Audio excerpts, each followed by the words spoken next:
সমস্ত সৃষ্টি জগতের রূহ কবজ করে। আজরাইল আলাইহিস সালাম সেদিন আল্লাহর সামনে দাঁড়াবেন। পরম করুণাময় সেদিন প্রশ্ন করবেন, রূহ কবজ করার মতো আর কি কেউ বাকি আছে?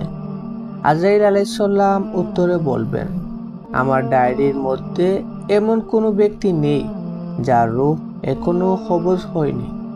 তখন আল্লাহ বলবেন, একজন বাকি রয়েছে।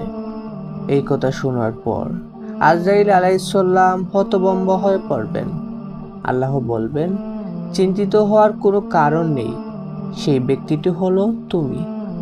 তখন আজরাইল আলাইহিস সালাম অজুরে কাঁদতে থাকবেন, আল্লাহর কাছে ফরিয়াদ করতে থাকবেন, হে প্রভু, আমার মৃত্যুর যন্ত্রণা লাঘব করুন, আমাকে আপনি রহম করুন।